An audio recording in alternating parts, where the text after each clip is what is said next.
que sigue siendo tan necesaria como ya lo decían.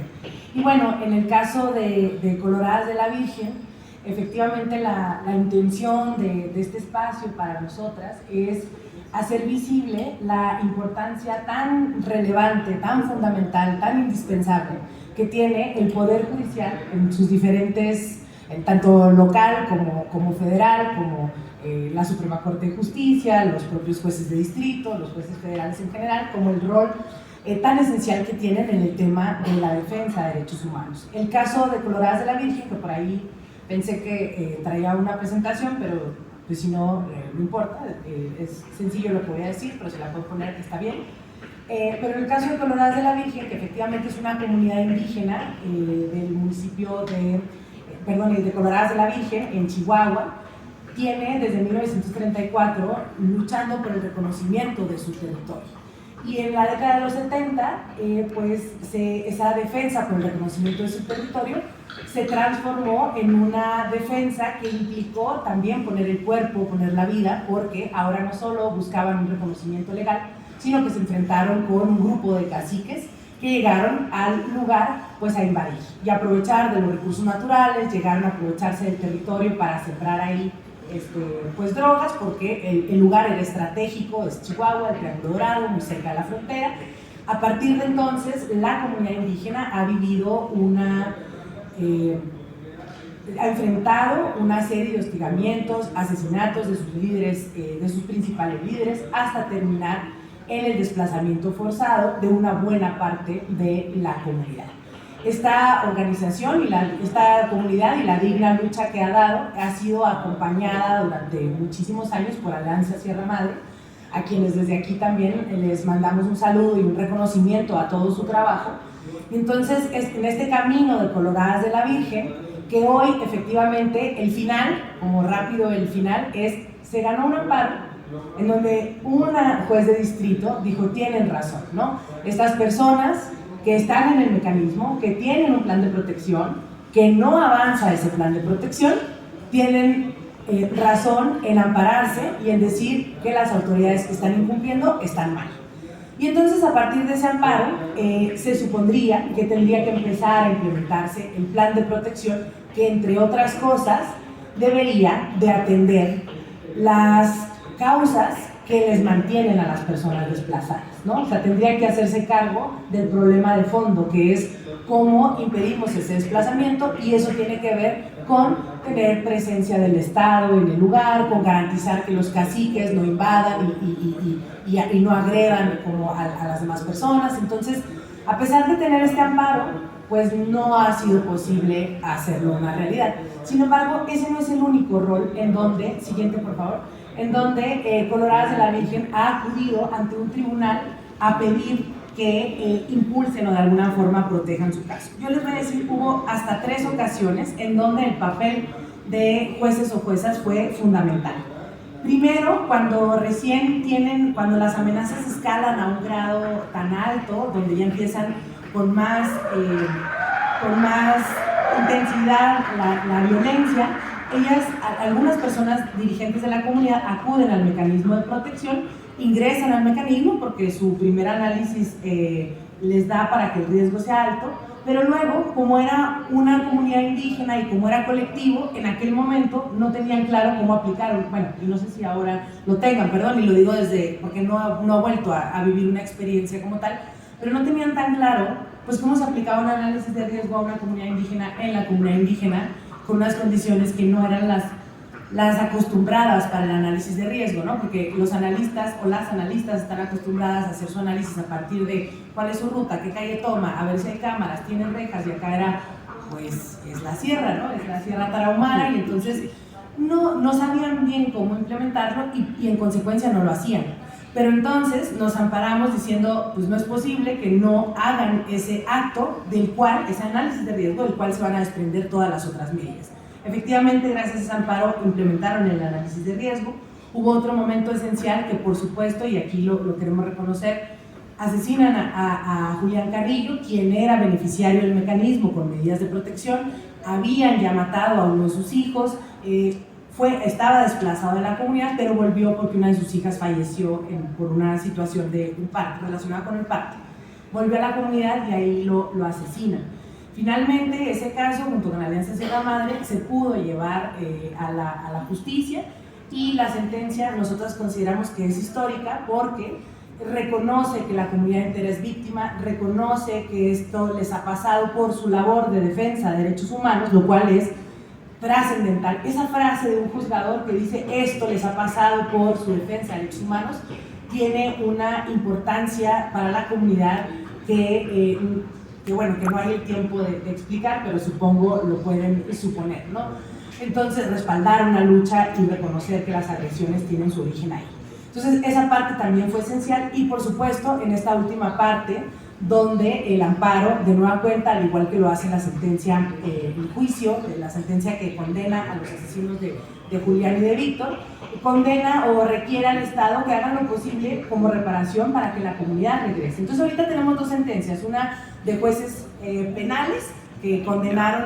a determinadas personas responsables, pero que también impusieron medidas al Estado para que ayudaran o para que se hicieran responsables de que la comunidad regresara, y también está el juicio de amparo que dice lo mismo. Sin embargo, pues la comunidad sigue todavía en espera de encontrar una respuesta efectiva, y pues lejos de esto, si ya el amparo no ha funcionado, pues ya no hay muchas cosas más que se puedan intentar legalmente, ¿no? Entonces, de ahí la importancia de que se entienda el rol de los jueces y juezas en sus diferentes competencias en la labor de defensa de las mujeres defensoras. En el caso de Colorado, si lo mencionamos como emblema, porque efectivamente las mujeres juegan un rol muy importante, como pasa también en el resto del país, donde el rol de las mujeres en el tema de la defensa de derechos humanos, y en esta noción incluyo el periodismo, pues ocupamos un lugar muy relevante, ¿no? Bueno, pero entonces, para aprovechar los 3 minutos que me quedan, si voy a ser muy puntual, yo quería decir algunas cosas muy generales, les pido que le pongan en la 1, de por qué hay 5 cosas, o sea, la 1 donde dice 1, 5 cosas que quisiera que se quedaran como mensaje de la importancia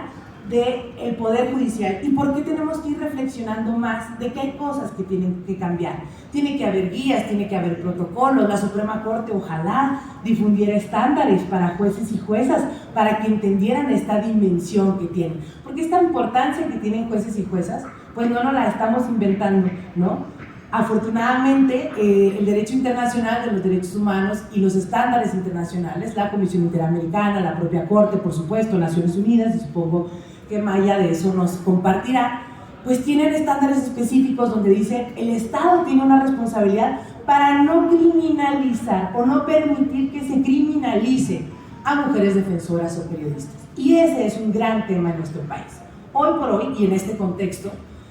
en muchos lugares se está utilizando el derecho penal para frenar, para inhibir la labor de defensa o la labor periodística. Hoy mismo el CEDEM no solo acompaña casos en donde hay defensoras o defensores que con una labor muy importante están siendo criminalizadas o criminalizados, sino nosotras mismas. Estamos siendo denunciadas desde por el agresor, que tiene sus estrategias y ahora larga historia, pero nos denuncia penalmente por discriminación y además nos reclama daño moral. Y el problema es, bueno, nosotras afortunadamente en este momento podemos hacerle frente a esa defensa, porque somos un grupo de 5 abogadas que podemos darle frente, pero nosotras pensamos, ¿y qué pasa con la madre buscadora? ¿Qué pasa con la periodista? ¿Qué pasa con la defensora comunitaria? Que le empiezan a atacar con esto, y uno o no es abogada, que afortunadamente, bueno, nosotras lo somos, no es abogada, entonces no puede hacerlo sola, o aún siéndolo, pues no tiene la capacidad para darle contestación a todo, o la tiene, también puede ser, pero entonces le ocupa dejar en pausa su labor de defensa. Esto es muy grave, porque es una técnica muy eficaz, y espero no estar dando ideas, ¿no? Es una técnica muy eficaz de distraer nuestra labor de defensa. Hay que llevarnos a defendernos penalmente, civilmente, por donde se pueda, porque esto nos distrae de nuestra labor de defensa. Y lo que nosotras queremos en este foro es dejar el mensaje de que el Poder Judicial, este Poder Judicial, esta nueva era del Poder Judicial, puede ser un parteaguas para entender que tienen un rol importantísimo en evitar esta criminalización. Hay formas, hay estándares en donde se establece que si el juez o jueza, analizando el contexto, viendo que es posible que haya una criminalización, tiene que tomar medidas reforzadas. Por ejemplo, en una vinculación y es algo que tiene sentido jurídicamente porque es un poco lo mismo que con la perspectiva de género. Y aquí ahora sí voy con los 5 puntos. La persona defensora de derechos humanos no llega sola, llegan las mujeres con un contexto estructural de discriminación, pero también de obstáculos para enfrentar la defensa. Y así como la perspectiva de género es una herramienta que nos permite ver los hechos con esa dimensión, se esperaría que lo mismo, ese enfoque de defensa de derechos humanos, se pudiera implementar, pero no solo implementar, traducir como se hizo en el caso de las mujeres, de la perspectiva de género, en qué significa, en cómo se detecta, en qué tiene que hacer el juez. Ese es el primero. El segundo es tan importante que hagan esto, jueces y juezas, porque hay que entender que la labor de defensa de derechos humanos, como la de periodistas, es una función estatal, pero que se hace desde lo privado. Pero su importancia es así, de Estado, porque se está impulsando un Estado democrático, se está impulsando la defensa de derechos humanos, se está impulsando, entonces la labor que hacemos es de primera importancia y por eso es que todas las autoridades, incluyendo el Poder Judicial, deberían de hacer todo lo que está en sus manos para garantizar la protección de las personas defensoras. Es así que la propia Poder Judicial puede ser una forma de protección, ¿no? Cuando hay una medida cautelar que se pide de protección para defender porque hay una defensora en riesgo que está poniendo una amenaza, hay que analizar el contexto para otorgarla. Cuando se está pidiendo que se vincule a proceso una periodista, una defensora, hay que poner atención al contexto y hay que verlo en contexto. Cuarto, existen estos estándares, como ya lo dije, esa es la otra razón, existen estándares internacionales que detallan con especificidad qué le correspondería al Ministerio Público para no seguir. Pero si no pasa, si el Ministerio Público no logra eso, ¿qué tendría que hacer un juez de control? Y si no, el de juicio, y si no, el de apelación, y así, ¿no? Creo que esto es necesario sentarnos, construirlo y difundirlo para hacer un verdadero cambio en la forma en cómo nos relacionamos también en la labor de defensa de derechos humanos y el rol de protección que tiene que tener, y así lo tienen que asumir, el Poder Judicial para implementar esos estándares reforzados que ya están, que ya forman parte de nuestro deber constitucional de respeto, garantía, protección de derechos humanos, pero que en México todavía no les hemos puesto en blanco y negro para saber cómo lo hacemos efectivos, y nosotras tenemos que impulsar eso. Tenemos que impulsar eso porque esa es la garantía de nuestra protección, pero esa es la garantía también para las generaciones que nos siguen. Hay que dejarles una buena guía que construyamos, ojalá, con el Poder Judicial, para evitar que en el futuro se siga utilizando el derecho penal o la justicia con un fin distorsionado y con el propósito de inhibir la labor de defensa. Muchas gracias.